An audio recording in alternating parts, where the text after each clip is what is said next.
Assalamualaikum warahmatullahi wabarakatuh.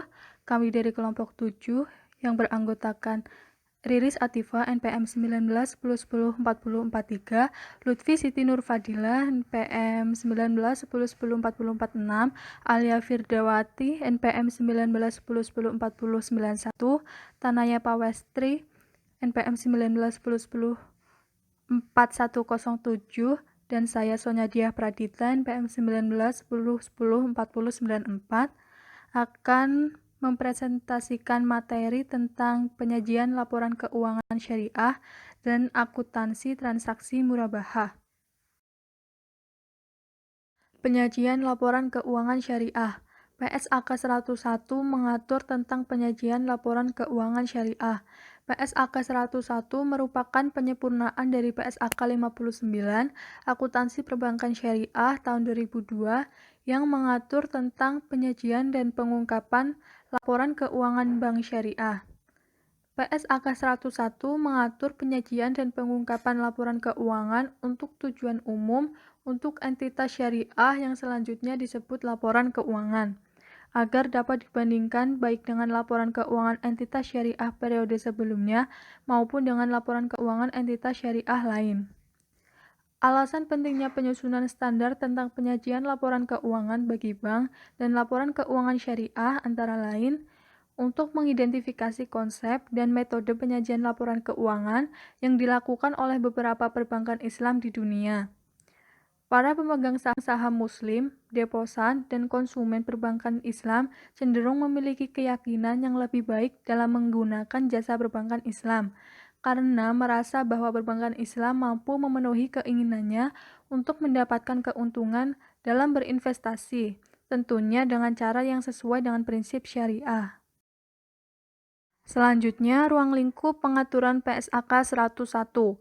PSAK 101 tentang penyajian laporan keuangan syariah ini hanya ditujukan bagi entitas syariah yang menjalankan usaha sesuai dengan prinsip-prinsip syariah dengan berbagai bentuk badan hukum yang biasa dipergunakan, misalnya seperti PT, CV, koperasi, yayasan, dan sebagainya.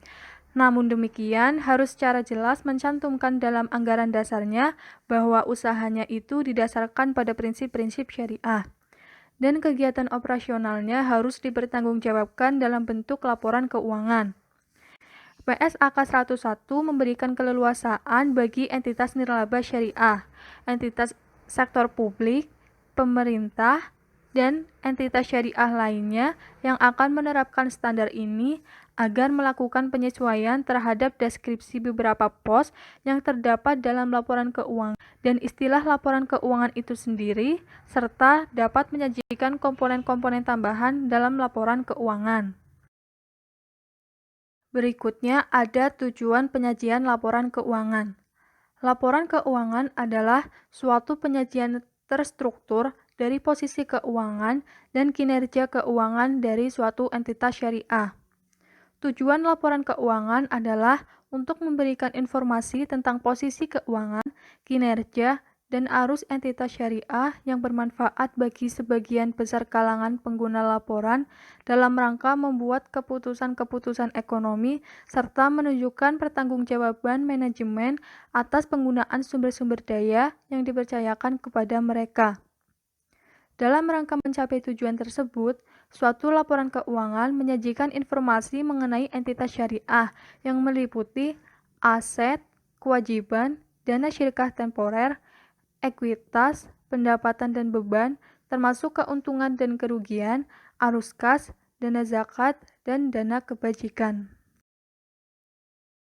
Pos dana syirkah temporer memberikan kesempatan bagi entitas syariah untuk membuat kekhususan baru dalam mengkategorikan investasi yang bukan merupakan modal dari entitas syariah tersebut.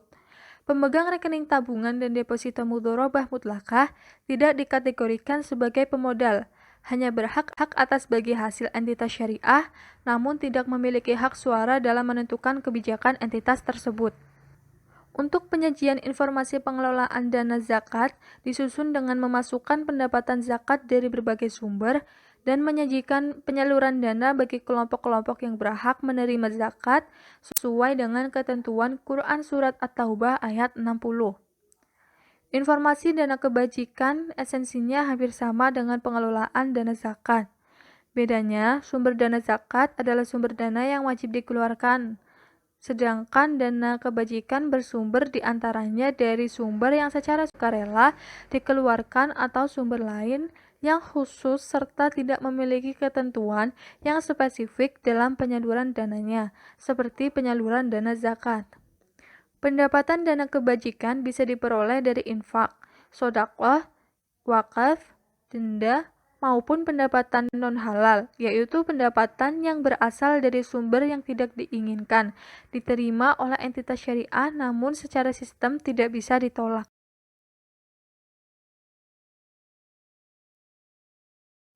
Berikutnya ada komponen laporan keuangan. Pada paragraf 11 PSAK 101 mengatur tentang komponen-komponen laporan keuangan entitas syariah yang wajib disajikan sebagai standar penyajian, antara lain 1. Neraca. Pos neraca memberikan informasi tentang posisi keuangan perusahaan pada saat tertentu. Dengan neraca, pemakai laporan keuangan dapat menilai likuiditas dan kelancaran operasi perusahaan, menilai struktur pendanaan perusahaan, menganalisis komposisi kekayaan dan potensi jasa perusahaan, dan mengevaluasi potensi jasa atau sumber ekonomi yang dikuasai perusahaan. Yang kedua, laporan laba rugi. Laporan ini memberikan informasi tentang keberhasilan manajemen dalam mengelola perusahaan. Keberhasilan diukur dengan kemampuan menghasilkan laba, yaitu selisih antara semua penghasilan, pendapatan dan untung, dan semua biaya yang diperkirakan telah mendatangkan penghasilan tersebut. Ketiga, laporan arus kas. Laporan ini memberikan informasi tentang kegiatan manajemen selama satu periode dalam mengelola kas. Melalui laporan arus kas, pemakai laporan dapat mengevaluasi kegiatan manajemen dalam operasi, investasi, dan pendanaan. Keempat, laporan perubahan ekuitas. Laporan ini merupakan penghubung antara laporan laba rugi dan neraca. Laba rugi dan transaksi modal neto akan masuk dalam laporan perubahan modal, sehingga angka akhir akan diperoleh. Pemasukan angka laba dan perubahan modal neto ke akun modal akan merupakan suatu proses yang disebut tutup buku. Yang kelima ada laporan sumber dan penggunaan dana zakat. Laporan ini merupakan informasi keuangan yang berisi rekapitulasi penerimaan zakat yang dikelola entitas syariah sebagai pelaksana fungsi baitul mal. Penerimaan zakat bisa berasal dari individu dalam entitas syariah seperti pemilik, manajemen, dan karyawan, dan individu di luar entitas syariah juga bisa menyalurkan kewajiban zakatnya melalui entitas syariah yang menyelenggarakan fungsi baitul mal. Keenam, ada laporan sumber dan penggunaan dana zakat. Laporan ini merupakan berisi informasi penerimaan dana kebajikan dari beberapa komponen yang mungkin diterima oleh entitas syariah, seperti infak dan sedekah, hasil pengelolaan dana wakaf sesuai dengan ketentuan perundang-undangan yang berlaku, yaitu Undang-Undang Nomor 41 tentang tahun 2004 tentang wakaf, pengembalian dana kebajikan produktif, denda, dan pendapatan non-halal lainnya. Yang ketujuh, ada catatan atas laporan keuangan. Catatan atas laporan harus disajikan secara sistematis. Setiap pos dalam neraca, laporan laba rugi dan laporan arus kas, laporan perubahan ekuitas, laporan sumber dan penggunaan dana zakat, laporan sumber dan penggunaan dana kebajikan harus berkaitan dengan informasi yang terdapat dalam catatan atas laporan keuangan. Catatan atas laporan keuangan mengungkapkan yang pertama, informasi tentang dasar penyusunan laporan keuangan dan kebijakan akuntansi yang dipilih dan diterapkan terhadap peristiwa dan transaksi yang penting. 2. Informasi yang diwajibkan dalam pernyataan standar akuntansi keuangan tetapi tidak disajikan di neraca, laporan laba rugi, laporan arus kas, laporan perubahan ekuitas, laporan sumber dan penggunaan dana zakat, dan laporan penggunaan dana kebajikan. Dan yang ketiga, informasi tambahan yang tidak disajikan dalam laporan keuangan, tetapi diperlukan dalam penyajian. Perkenalkan, nama saya Lutfi Siti Nur Fadilan, PM 1910104046. Di sini saya akan melanjutkan pembahasan mengenai pertimbangan menyeluruh penyusunan laporan keuangan syariah. Ada 8. Yang A, penyajian secara wajar, yaitu laporan keuangan harus menyajikan secara wajar posisi keuangan, kinerja keuangan, dan arus entitas syariah dengan menerapkan PSAK secara benar. B. Kebijakan akuntansi. Kebijakan manajemen dalam penyusunan laporan keuangan dan perlakuan akuntansi terhadap suatu transaksi syariah tertentu yang belum diatur dalam PSAK. C. Kelangsungan usaha. Laporan keuangan harus disusun berdasarkan asumsi kelangsungan usaha, kecuali manajemen bermaksud untuk melikuidasi atau menjual, atau tidak mempunyai alternatif selain melakukan hal tersebut.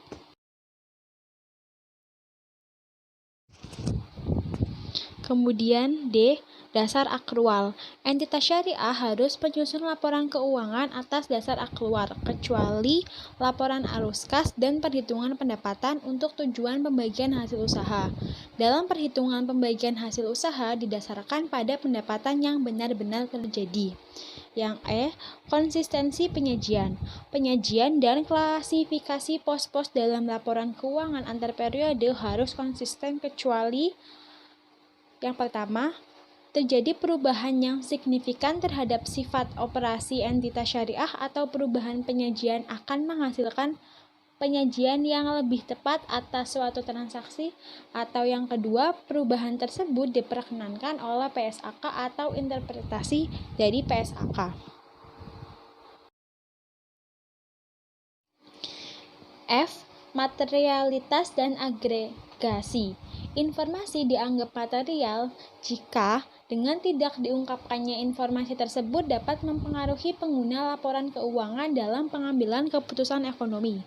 Penerapan konsep materialitas berarti pengungkapan spesifik yang disyaratkan oleh suatu pernyataan atau interpretasi tidak akan terpenuhi jika informasi yang diungkapkan adalah tidak material. G. Saling hapus atau offsetting. Aset, kewajiban, dana syirkah temporer, penghasilan, dan beban disajikan secara terpisah kecuali saling hapus diperkenankan dalam penyajian atau interpretasi standar akuntansi keuangan. H. Informasi komparasi. Informasi kuantitatif harus diungkapkan secara komparatif dengan periode sebelumnya, kecuali dinyatakan lain oleh PSAK. Informasi komparatif yang bersifat naratif dan deskriptif dari laporan keuangan periode sebelumnya diungkapkan kembali apabila relevan untuk pemahaman laporan keuangan periode berjalan. Kemudian mengenai struktur dan isi laporan keuangan syariah. Ada 2, yang pertama A. Identifikasi laporan keuangan. Laporan keuangan harus dapat diidentifikasikan dan dibedakan secara jelas dari informasi lain dalam dokumen publikasi yang sama. B. Periode pelaporan. Laporan keuangan setidaknya disajikan secara tahunan. Apabila tahun buku entitas syariah berubah dan laporan keuangan tahunan disajikan untuk periode yang lebih panjang atau pendek daripada periode 1 tahun, maka sebagai tambahan terhadap periode cakupan laporan keuangan. Perkenalkan, nama saya Riris Atifah dengan NPM 1910104043 akan menjelaskan tentang akuntansi transaksi murabahah. Sebelumnya, murabahah adalah jual beli barang pada harga pokok perolehan barang dengan tambahan keuntungan yang disepakati antara pihak penjual dengan pembeli barang. Perbedaan yang tampak pada jual beli murabahah adalah penjual harus mengungkapkan harga perolehan barang, dan kemudian terjadi negosiasi keuntungan yang pada akhirnya disepakati oleh kedua belah pihak. Pada prinsipnya, kerelaan kedua belah pihak merupakan unsur yang penting dalam proses murabahah.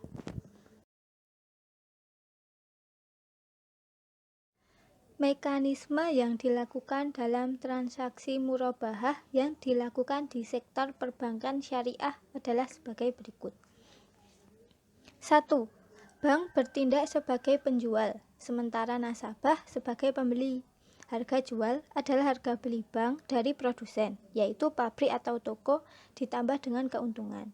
Kedua belah pihak harus menyepakati harga jual dan jangka waktu pembayarannya. 2. Harga jual dicantumkan dalam akad jual beli, dan jika telah disepakati tidak dapat berubah selama berlakunya akad. Dalam perbankan, murabahah lazimnya dilakukan dengan cara pembayaran cicilan atau bid saman ajil. 3. Dalam transaksi ini, bila sudah ada barang, maka segera akan diserahkan kepada nasabah, sedangkan pembayarannya dilakukan secara tangguh. Landasan fikih dan fatwa Dewan Syariah Nasional tentang transaksi murabahah. A. Landasan Al-Quran dan Al-Hadis. 1. Al-Quran. Allah telah menghalalkan jual beli dan mengharamkan riba. Al-Baqarah ayat 275. 2. Al-Hadis. Dari Su'aib Ar-Rumi radhiyallahu anhu bahwa Rasulullah SAW bersabda, 3 hal yang di dalamnya terdapat keberkahan: jual beli secara tangguh, muqorodah atau mudharabah, dan mencampur gandum dengan tepung untuk keperluan rumah, bukan untuk dijual. Hadis riwayat Ibnu Majah. B. Fatwa DSN atau Dewan Syariah Nasional tentang transaksi murabahah. 1. Fatwa DSN nomor 4 DSN MUI bab 4 tahun 2000 tentang murabahah. 2. Fatwa DSN nomor 13 DSN MUI bab 9 tahun 2000 tentang uang muka dalam murabahah. 3. Fatwa DSN nomor 16 DSN MUI bab 9 tahun 2000 tentang diskon dalam murabahah. 4. Fatwa DSN nomor 17 DSN MUI bab 9 tahun 2000 tentang sanksi atas nasabah mampu yang menunda-nunda pembayaran. 5. Fatwa DSN nomor 23 DSN MUI bab 3 tahun 2002 tentang potongan pelunasan dalam murabahah. 6. Fatwa DSN nomor 46 DSN MUI bab 2 tahun 2005 tentang potongan tagihan murabahah. 7. Fatwa DSN nomor 47 DSN MUI bab 2 tahun 2005 tentang penyelesaian piutang murabahah bagi nasabah yang tidak mampu membayar. 8. Fatwa DSN nomor 48 DSN MUI bab 2 tahun 2005 tentang penjadwalan kembali tagihan murabahah. 9. Fatwa DSN nomor 49 DSN MUI bab 2 tahun 2005 tentang konversi akad murabahah. 10. Fatwa DSN nomor 84 DSN MUI bab 12 tahun 2012 tentang metode pengakuan keuntungan at-tamwil bi'ar murabahah atau pembiayaan murabahah di lembaga keuangan syariah. Saya Ali Firdawati dengan NPM 1910104091 akan melanjutkan menjelaskan tentang standar akuntansi keuangan murabahah. Standar akuntansi keuangan yang pertama kali mengatur tentang akuntansi murabahah adalah PSAK 59 paragraf 52 sampai dengan 68 tentang pengakuan dan pengukuran murabahah. Hal-hal yang diatur antara lain: yang pertama, karakteristik murabahah sebagai transaksi dengan akad jual beli barang dengan menyatakan harga perolehan dan keuntungan yang disepakati oleh penjual dan pembeli. 2. Pengakuan dan pengukuran transaksi murabahah respektif bank sebagai penjual saja, sehingga tidak ada ketentuan bagi pembeli untuk melakukan standarisasi pencatatan transaksi keuangan. Karena pada PSAK 59 hanya mengatur ketentuan pengakuan dan pengukuran murabahah dari perspektif bank sebagai penjual saja.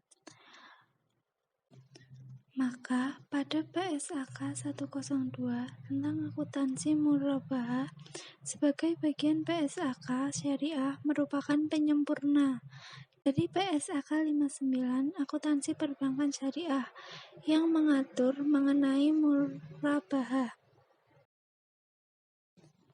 Pada PSAK 102 paragraf 5 sampai dengan 17, karakteristik transaksi murabahah adalah sebagai berikut. Yang pertama, murabahah dapat dilakukan berdasarkan pesanan atau tanpa pesanan.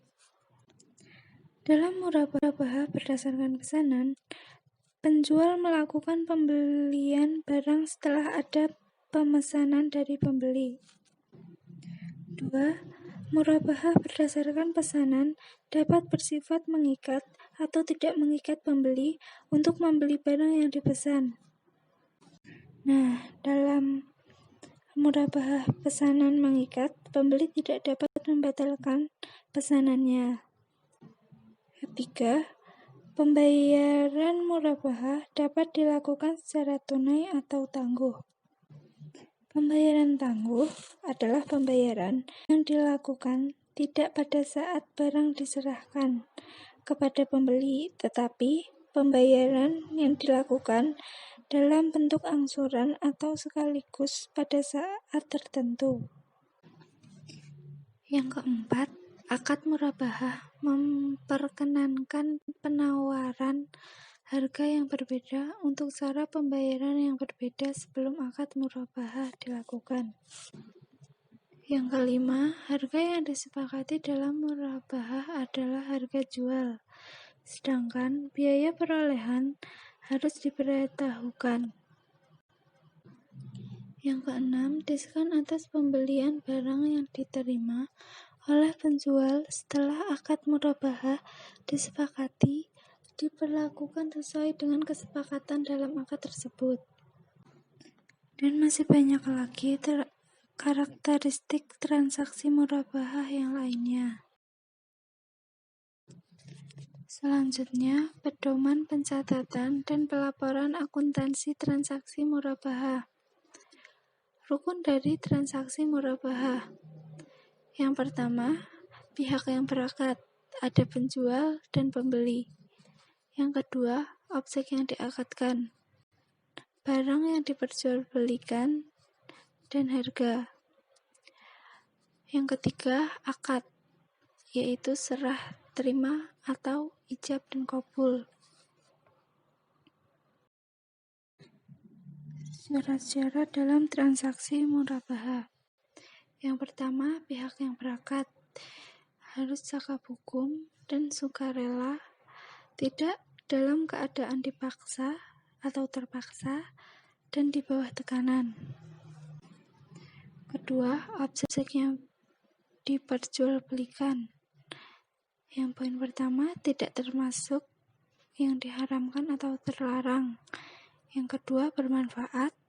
Yang ketiga, penyerahannya dari penjual ke pembeli dapat dilakukan. Yang keempat, merupakan hak milik penuh pihak yang berakad. Dan yang terakhir, sesuai spesifikasi yang diterima pembeli dan diserahkan ke penjual. Yang ketiga, akad. Pertama, harus jelas dan disebutkan secara spesifikasi dengan siapa berakad. Yang kedua, antara ijab dan qabul harus laras baik dalam spesifikasi barang maupun harga yang disepakati. Yang ketiga, tidak mengandung klausul yang bersifat menggantungkan keabsahan transaksi pada hal atau kejadian yang akan datang. Dan yang terakhir, tidak membatasi waktu. Misalnya, saya jual ini kepada Anda untuk jangka waktu 10 tahun. Setelah itu jadi milik saya kembali. Sedangkan perlakuan akuntansi murabahah adalah 1. Pengakuan dan pengukuran urbun atau uang muka. 2. Pengakuan piutang. Pada saat akad murabahah, piutang murabahah diakui sebesar nilai perolehan ditambah keuntungan yang disepakati. Yang ketiga, pengakuan keuntungan. Keuntungan murabahah adalah yang pertama, pada periode terjadinya.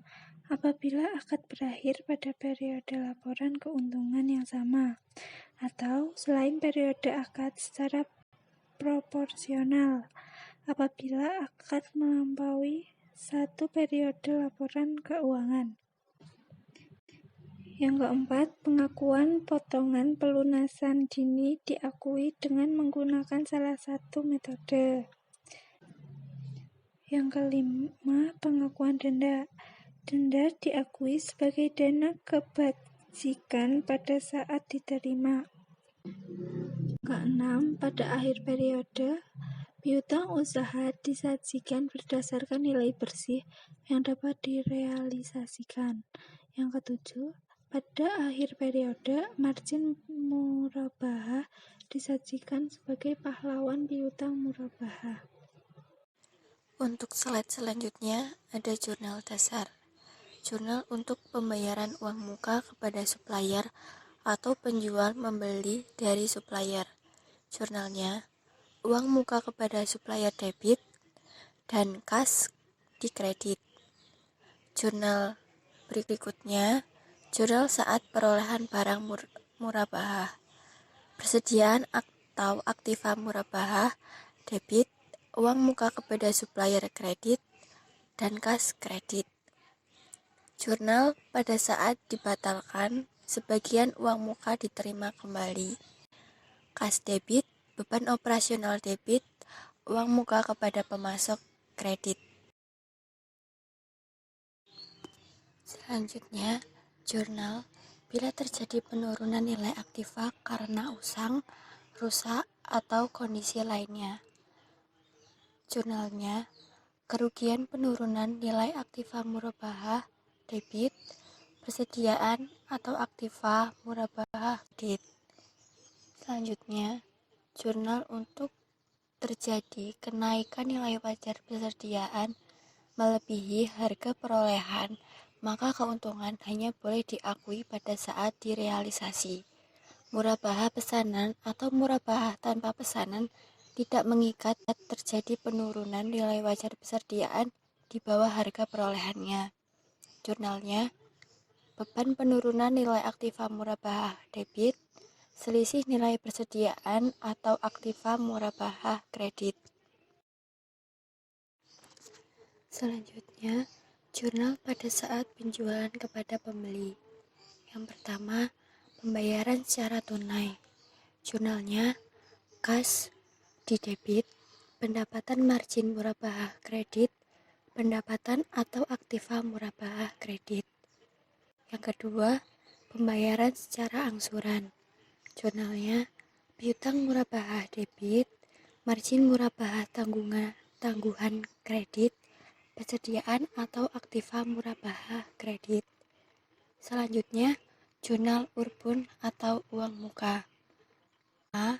Penerimaan urbun dari pembeli.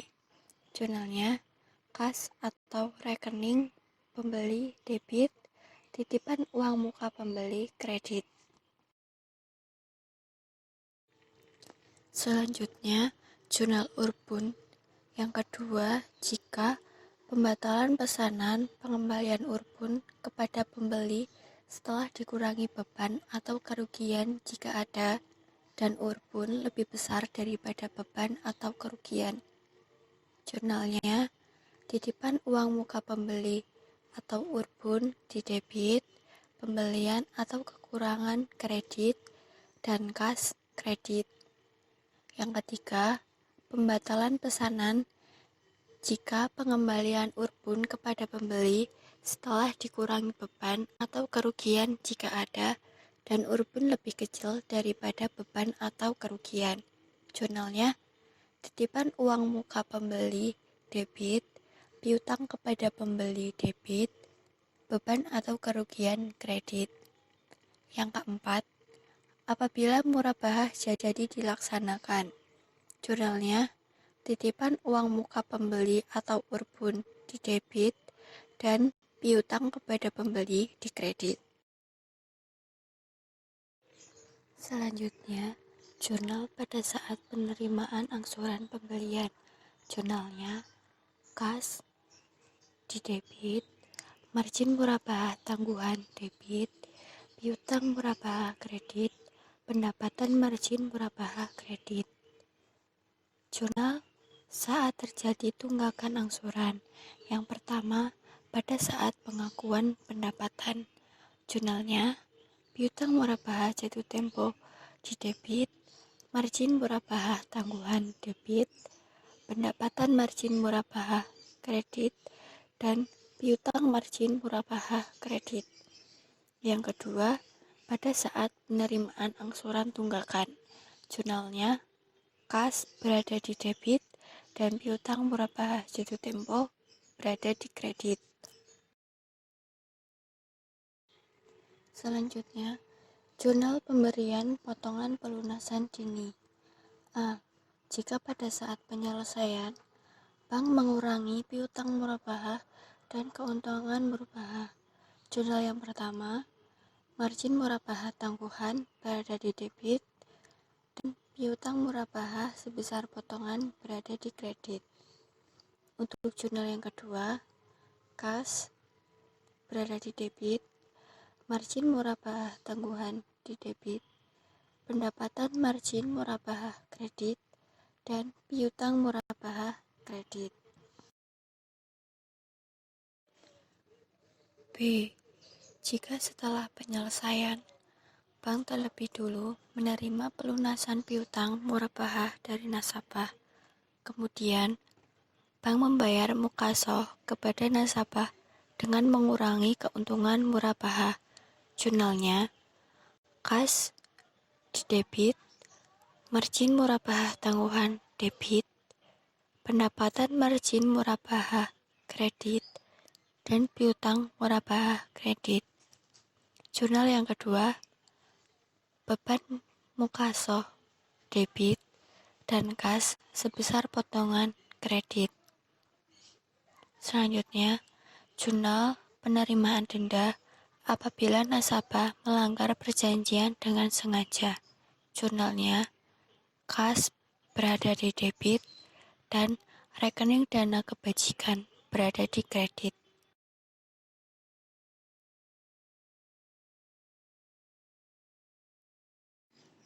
Selanjutnya, contoh soal.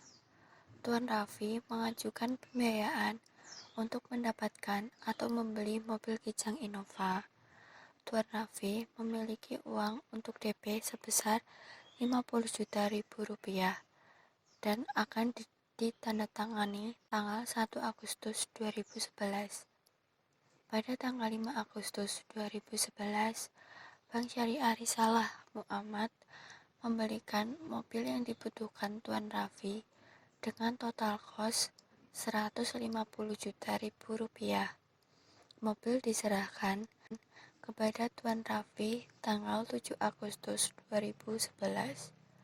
Tuan Raffi mengangsur selama 36 bulan atau 3 tahun sesuai dengan perhitungan dari Bank Syariah. Pertanyaan: A.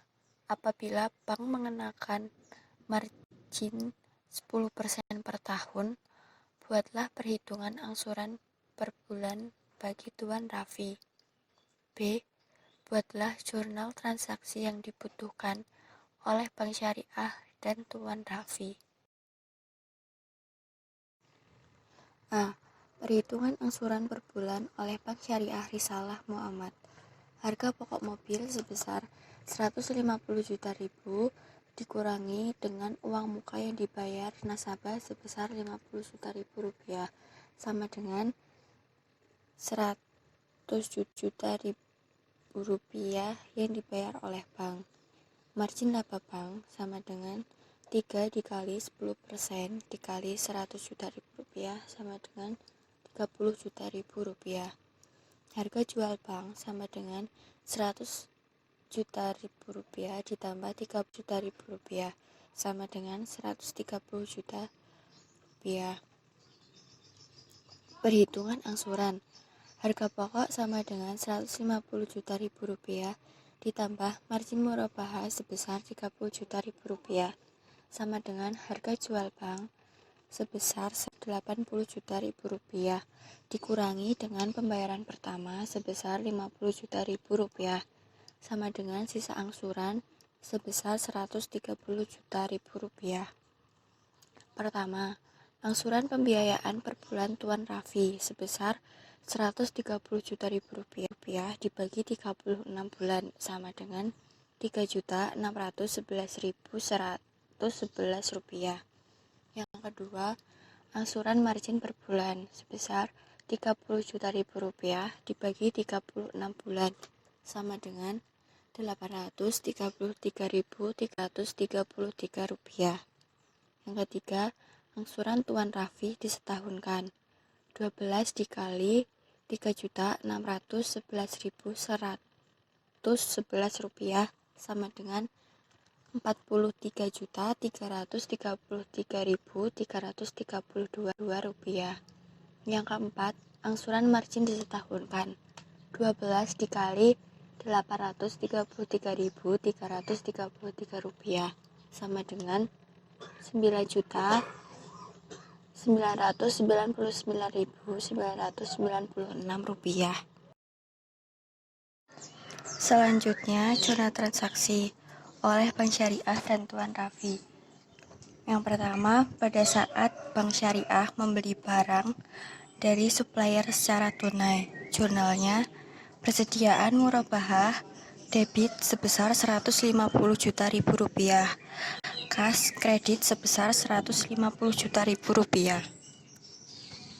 Yang kedua, pada saat penyaluran pembiayaan diberikan ke Tuan Raffi pada tanggal 7 Agustus 2011. Jurnalnya, piutang murabahah Tuan Raffi didebit sebesar 180 juta rupiah. Persediaan murabahah kredit sebesar 150 juta rupiah. Margin murabahah tangguhan dikredit sebesar 30 juta rupiah. Yang ketiga, pencatatan uang muka dari Tuan Raffi. Jurnalnya, kas didebit 50 juta rupiah, kewajiban lain atau uang muka dikredit 50 juta rupiah. Selanjutnya, pada saat barang murabahah jadi dibeli Tuan Raffi, jurnalnya, kewajiban lain atau uang muka didebit sebesar 50 juta rupiah. Piutang murabahah Tuan Raffi dikredit sebesar 50 juta rupiah. Yang terakhir, jurnal apabila Tuan Raffi membayar angsuran setiap bulannya. Jurnalnya, kas didebit sebesar 3.611.111 rupiah. Piutang murabahah dikredit sebesar 3.611.111 rupiah. Margin murabahah didebit sebesar 833.333 rupiah. Pendapatan margin murabahah dikredit sebesar 833.333 rupiah. Sekian presentasi dari kelompok kami. Kurang lebihnya, mohon maaf. Terima kasih.